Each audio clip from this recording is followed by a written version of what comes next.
ప్రత్యేక కార్యక్రమానికి తిరిగి స్వాగతం. ఓకే సార్, ఇప్పుడు అక్కడికి H4 గా వెళ్ళిన పర్సన్స్ జాబ్ చేసుకునే ఛాన్స్ ఉందా సార్? ఒబామా గవర్నమెంట్ లో like as the president Obama like ఆ గవర్నమెంట్ లో yes they have if they are skilled enough and but certain period of time తర్వాత వాళ్ళు వెళ్ళి చేసుకోవచ్చు.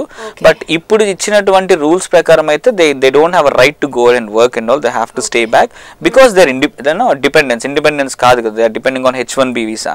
సో H1B వాళ్ళు వర్క్ చేయాలి, వాళ్ళు డిపెండెన్స్ కాబట్టి they have to sit and home and work. But ఇవన్నీ 100% అవుతాయని లేదు because it's still on paper, it's not on rule implementation. Okay sir, అక్కడ చదువుకుంటున్న స్టూడెంట్స్ కి పార్ట్ టైం జాబ్ చేసుకోవడానికి ప్రాబ్లమ్స్ ఉన్నాయి అంటున్నారు. ఎటువంటి టైప్ ఆఫ్ ప్రాబ్లమ్స్ ఉన్నాయి? Alright, see it's not like in India మనం ఎక్కడంటే అక్కడికి వెళ్ళి జాబ్ చేసుకోవచ్చు, ఏదంటే అది చేయొచ్చు, ఎలా అంటే అలా మాట్లాడచ్చు. ఎన్ని రెస్ట్రిక్షన్ ఆఫ్ చాలా హెవీ ఉంటుంది.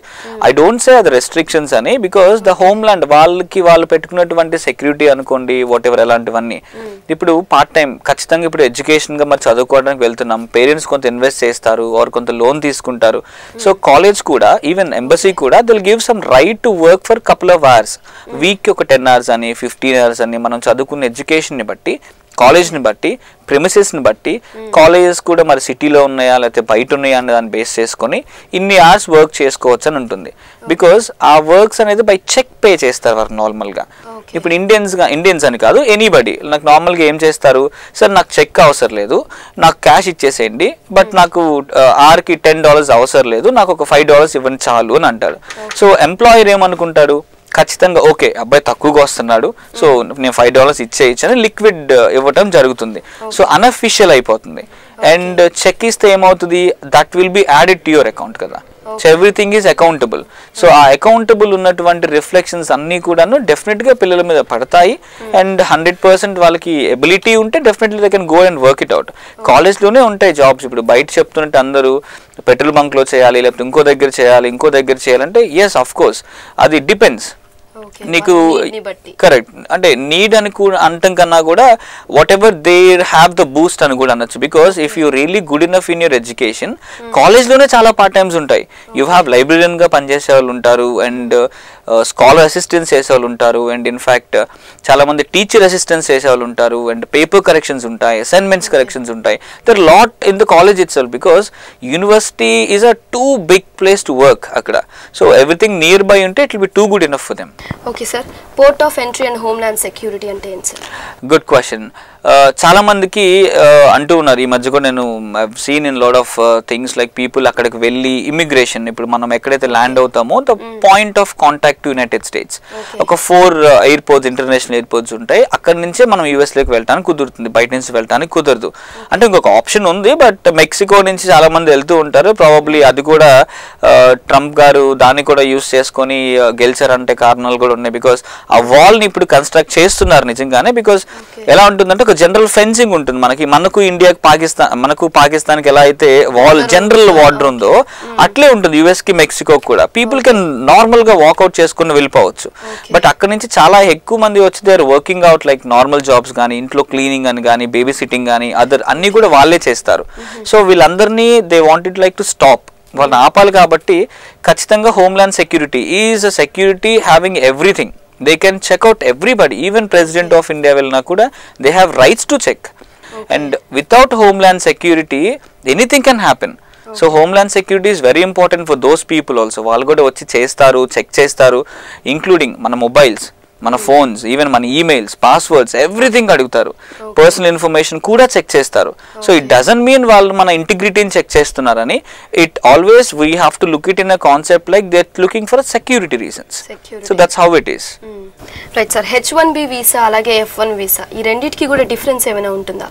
ఖచ్చితంగా అమ్మా, because H1B visa is completely different from F1 visa.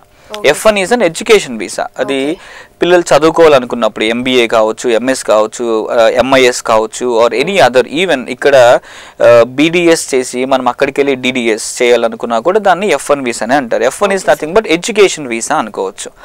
H1B visa అంటే ఆఫ్టర్ ఎడ్యుకేషన్ వర్క్ పర్మిట్ లాంటిది. అంటే అగైన్ ఇట్ కమ్స్ విత్ మళ్ళీ L1.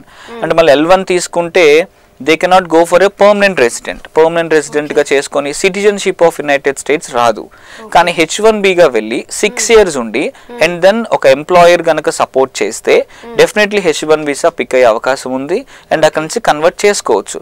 స్టూడెంట్ ఎడ్యుకేషన్ వీసాకి amount, loans, transactions, IELTS score, GRE scores ఇవన్నీ ఇంపార్టెంటే. బట్ H1Bకి మనకు యునైటెడ్ స్టేట్స్లో ఒక ఎంప్లాయర్ వాళ్ళు మనకు ఒక పర్మిట్ ఇవ్వటం కానీ ఒక జాబ్ ఇవ్వటం కానీ as per the norms and regulations ఇప్పుడున్నటువంటి శాలరీస్ పే చేస్తామని స్టేట్మెంట్స్ కానీ అండ్ అదర్ రిక్వైర్డ్ డాక్యుమెంట్స్ రెండు కంప్లీట్ 2 different వర్టికల్స్. బట్ పిల్లలు ఏం చేస్తారంటే అంటే ఎందుకు అందరూ why student will plan United States అందరికి తెలిసిన విషయమే. యునైటెడ్ స్టేట్స్ అంటే ల్యాండ్ ఆఫ్ ఆపర్చునిటీస్ అంటారు. అంటే మిగతా దేశాల్లో ఆపర్చునిటీస్ లేవా? ఉన్నాయి, ఖచ్చితంగా ప్రతి దేశంలోనే ఉన్నాయి. బట్ IT రంగానికి United States are bit famous, that's all. ఇప్పుడు మీరు ఎనీ ఎగ్జాంపుల్ తీసుకోండి, ఇప్పుడు గూగుల్ ఉంది, గూగుల్ CEO ఇండియన్, బట్ ఖచ్చితంగా Google is not an American like Indian company, it's an American based company. So Google CEO Indian కాబట్టి Google company Indian అనుకోవడం తప్పు కదా. So H1B visas are different. So students ఏం చేస్తారు, ఇక్కడ నుంచి F1కి అప్లై చేసుకొని after 2 years of MS finish చేసుకొని OPTలో ఒక మంచి జాబ్ తెచ్చుకొని దెన్ H1Bకి అక్కడే ట్రై చేసి దెన్ ఒకవేళ పిక్ అయ్యి అండ్ మంచి శాలరీ ఉండి and they can go for 6 years long or 7 years like I-form అని చెప్పి ఉంటుంది మధ్యలో బిట్వీన్ H1B వీసాకి అండ్ ఈ F1 వీసాకి, ఈ మధ్యలో పర్మనెంట్ రెసిడెంట్ వీసాకి, ఈ H1B వీసాకి అండ్ పర్మనెంట్ రెసిడెంట్ మధ్యలోకి I-form అని ఒకటి ఉంటుంది. I-form లో నుంచి వీళ్ళు PR పర్మనెంట్ రెసిడెన్స్ అంటే సిటిజన్షిప్కి మూవ్ అవడానికి ఛాన్స్ ఉంటుంది.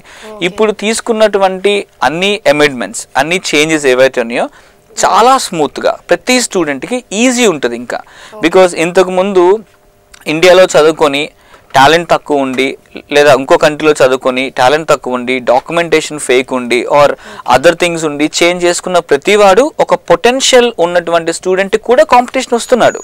బట్ ఇప్పుడు అలా లేదు. If you are potential you don't have a competition. Good enough అంటే దెర్ ఇస్ అ స్టేట్మెంట్, ఎవరో పెద్దవాళ్ళు ఎవరో చాలా మంది అంటూ ఉంటారు, సర్వైవల్ ఆఫ్ ద ఫిటెస్ట్ అని. Once you are fittest in the society or in the market, yes everything is a cake walk for everybody. So there is nothing impact ఉండదు, అసలు ఎటువంటి ఇబ్బంది పడాల్సిన అవసరం లేదు. ఓకే సార్, ప్రెసెంట్ ఉన్న situations కి ఆ రూల్స్ అండ్ రెగ్యులేషన్స్ కి స్టూడెంట్స్ కూడా భయపడుతున్నారు.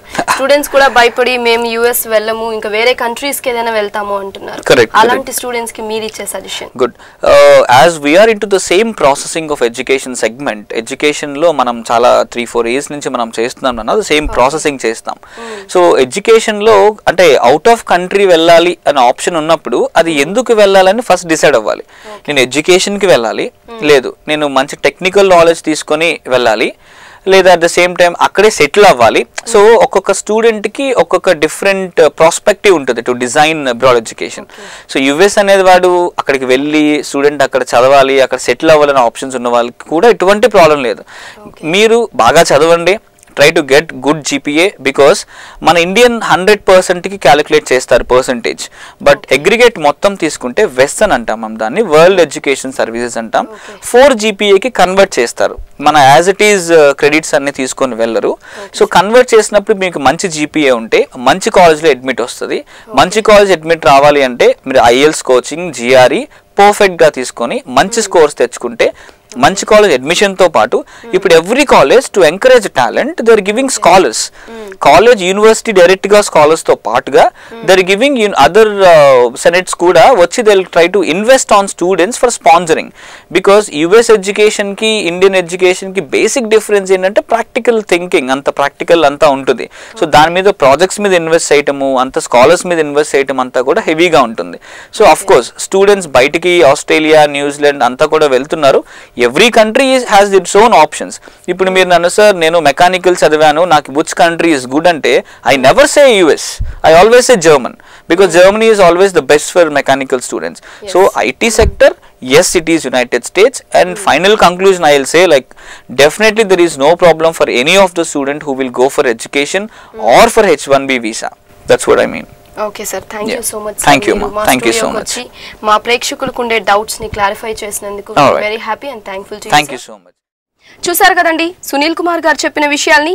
మరి మీకున్న డౌట్స్ ని కూడా మీరు క్లారిఫై చేసుకున్నారని భావిస్తూ సెలవు. నమస్కారం.